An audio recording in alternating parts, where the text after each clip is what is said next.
Hi everybody, thank you for joining me in my kitchen. Today we're going to do a little 101 on knives. So as I've been doing cooking classes and I've been to so many people's houses, I've noticed that people don't have the proper knives in their homes, or they're using their knives incorrectly for the purpose that they need it for. So I'm going to show you the knives that I use, my two favorite knives. This is my favorite all-purpose knife. This is my chef's knife, and the Santoku knife, which is a Japanese style knife. I love these two. This is your all-purpose knife for everything, for chopping, for chiffon knotting, slicing, everything. And when you buy a knife, just make sure that the handle is nice and heavy so you have a good balance, and that the metal, the steel, runs all the way through. And that way you know you have a really good knife.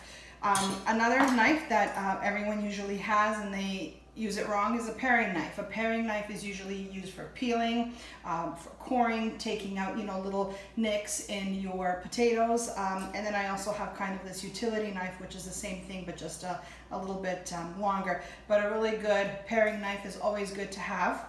The other type of, and I see people also chopping onions with this and trying to slice carrots, and it's just not working for them and things are falling apart, because that's not what this knife is meant for. The other type of knife that I see people incorrectly using is a serrated knife. Now this is my bread knife, so it's really specifically for bread, but people use serrated knives all the time and they just can't slice onions nice and fine with this.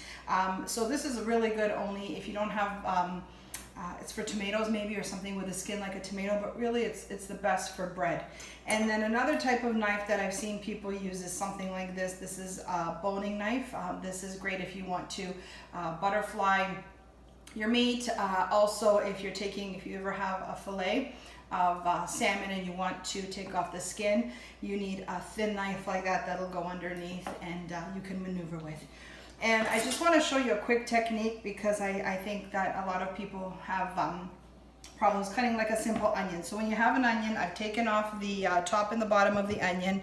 You're going to cut the onion in half, and then you're going to lay it down. So if you want a chop, and this is a basic for any type of chopping, when you chop and you want to watch your fingers, is you want to take whatever vegetable you're holding, you want to tuck your fingers underneath, and then you want to take the knife, have it good in the handle, and then all you're going to do is you're just going to go up and down, and you're going to slice like this. And as you go back, your knuckles guide the knife, and you can see that my fingers are tucked in, so I will never ever cut my finger like this. Okay, so you don't want to do this and get your nails and your fingers in there. So that's how you definitely want to cut an onion.